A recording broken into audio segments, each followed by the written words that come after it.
Bonjour à tous. On se retrouve pour cette nouvelle vidéo. On va étudier les aldéhydes et les cétones. Alors, ce sont deux familles de molécules organiques, mais on va les étudier ensemble parce que ces molécules possèdent la même fonction organique. On va voir laquelle dans un instant. Alors, aldéhydes et cétones. De quoi s'agit-il? Les aldéhydes et cétones, ce sont des molécules contenant des atomes de carbone et d'hydrogène, reliés entre eux par des liaisons simples. Il n'y a pas de liaison double ni de liaison triple. Et il possède, comme cétone, la fonction carbonyle C doublement lié O. C double liaison O.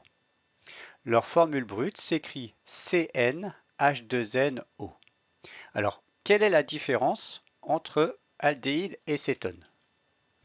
Eh bien, les aldéhydes, le carbone fonctionnel, c'est-à-dire le carbone qui est relié à l'atome d'oxygène, eh bien, ce carbone fonctionnel est également lié à au moins un atome d'hydrogène. Donc, par exemple ici, RCHC doublement lié O, eh bien, il s'agit d'un aldéhyde, puisqu'on voit que le carbone fonctionnel est relié à un hydrogène. Exemple d'aldéhyde, CH3, CH2, C doublement lié O, H. Tandis que pour une cétone, eh bien, le carbone fonctionnel est lié à deux autres chaînes carbonées. Ici, le carbone fonctionnel est lié à cette première chaîne carbonée R1 et à cette deuxième chaîne carbonée R2. Donc le carbone fonctionnel, finalement, est lié à deux autres carbones. Donc ici, on voit, par exemple, R1 ici, c'est cette petite chaîne CH3-CH2, et R2, c'est cette chaîne ici, CH2, CH2, CH3. Donc voilà la différence entre aldéhyde et cétone. Retenez bien. Aldéhyde, le carbone fonctionnel est relié à un hydrogène. Pour les cétones, le carbone fonctionnel est relié à deux autres carbones. Alors, on va s'intéresser dans un premier temps à la nomenclature des aldéhydes. Le nom d'un aldéhyde dérive de celui de l'alkane analogue en remplaçant le E terminal par la terminaison -al. La numérotation commence toujours par le carbone fonctionnel. Alors on va voir que ça va justement simplifier les choses. Donc exemple avec cet aldéhyde. Voici le carbone fonctionnel. C'est le carbone c'est le carbone qui fait la liaison avec l'atome d'oxygène. Ici, double liaison. Et donc ce carbone fonctionnel, il est en position 1, obligatoirement. Voici la chaîne carbonée la plus grande. Et donc, il est en position 1, ce qui fait que celui-ci est en position 4. 1, 2, 3, 4. Il va donc s'agir du 4-méthylpentanal, puisque nous avons ici une chaîne à 5 carbones. Donc voilà pour la nomenclature d'un aldéhyde. Pour bien maîtriser ça, je vous propose ce petit exercice. Il s'agit de nommer les aldéhydes suivants. Alors, voici, je vous propose de mettre en pause la vidéo, d'essayer de faire ça par vous-même et en cas de difficulté, vous pouvez relancer la vidéo, je vais corriger ça dans un instant. Alors, premier cas, voici la chaîne carbonée la plus longue qui contient 1, 2, 3, 4, 5 carbones.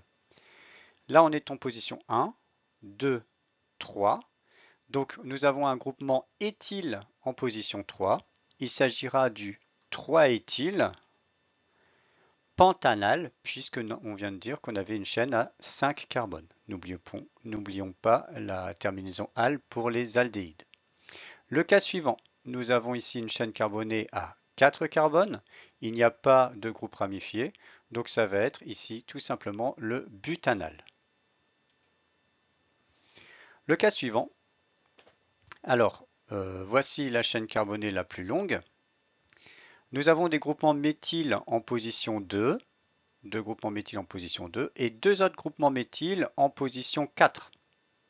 Il s'agira donc du 2,2,4,4-tétraméthylpentanal. Enfin, le dernier cas, voici la chaîne carbonée la plus longue, nous avons un groupement éthyle ici en position 2 et un groupement méthyle en position 4. Il s'agira donc du 2-éthyle-4-méthylpentanal. Et je rappelle qu'on met éthyle avant méthyle puisque le E de éthyle est avant le M de méthyle dans l'ordre alphabétique. Donc voilà pour la nomenclature des aldéhydes. C'est sans doute plus simple que celle des alcanes puisqu'en fait ici le sens de numérotation est toujours le même. On commence toujours on commence en numérotant toujours, en commençant par le carbone fonctionnel. Voilà, j'y ai rêvé. Alors, donc, ça permet en fait on n'a pas à se poser la question du sens de numérotation. Donc, c'est une contrainte en moins lorsqu'on doit établir la nomenclature. On va passer maintenant à la nomenclature des cétones. Alors, nomenclature des cétones. Le nom d'une cétone dérive de celui de l'alcane analogue en remplaçant le E terminal par la terminaison -on. Précédé si nécessaire du numéro de position de la fonction carbonyle dans la chaîne principale. Attention, ce dernier doit être le plus petit possible. Voilà un exemple. Et donc, on doit avoir la position de la fonction carbonyle la plus faible possible. Si on numérote de la gauche vers la droite, ce carbone fonctionnel, il va être en position 1, 2, 3, 4, 5. Si on numérote de la droite vers la gauche, ce carbone fonctionnel sera en position 1, 2, 3. Donc, comme cette position doit être la plus faible possible, eh bien, on va numéroter de la droite vers la gauche. Donc ici, le carbone fonctionnel est en position 3. Et par conséquent, 4, 5, 6, le groupement méthyle ici est en position 6. On va donner le nom de cette cétone. Il s'agira donc ici du 6-méthyle heptane 3-on. Donc heptane puisque la chaîne principale est une chaîne à 7 carbones et on pour la terminaison relative aux cétones. Pour voir si vous avez compris, un petit exercice où il faut nommer les cétones suivantes. Voilà, je vous invite à mettre en pause. Essayez de faire ça par vous-même. Attention, le cas numéro 2 est un peu plus difficile. Donc celui-là, essayez de le faire, mais il y a une petite subtilité que je vais expliquer dans un instant. Alors, premier cas.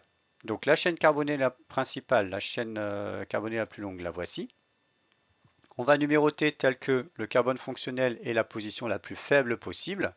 Donc on va numéroter de la droite vers la gauche. Ainsi, le carbone fonctionnel est en position 2 et ce groupe méthyle ici sera en position 3. Il s'agira donc du 3-méthylpentane de on. Alors le cas suivant, il est beaucoup plus compliqué. Pourquoi? Parce qu'il n'est pas évident de déterminer ici la chaîne carbonée principale. Je m'explique. Ici, vous avez une première possibilité pour prendre la chaîne carbonée principale, comme ça. Là, vous avez 5 carbones. Mais il y a une autre façon d'obtenir 5 carbones, c'est ça. Voilà. Enfin, vous pouvez également faire ça. 1, 2, 3, 4, 5 carbones. Alors, parmi ces trois chaînes carbonées, laquelle peut être considérée comme chaîne principale qui va nous aider à trouver la nomenclature? Eh bien, il faut prendre d'abord une chaîne carbonée qui contient le carbone fonctionnel. Ça, c'est obligatoire. Et c'est aussi valable pour les alcools.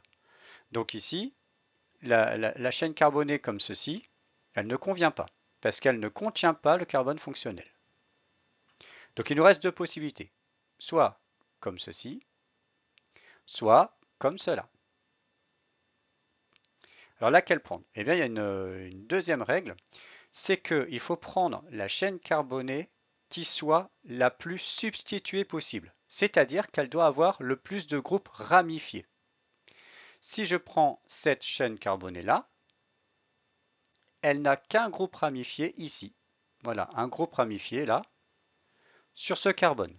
Il n'y a qu'un carbone qui possède une ramification.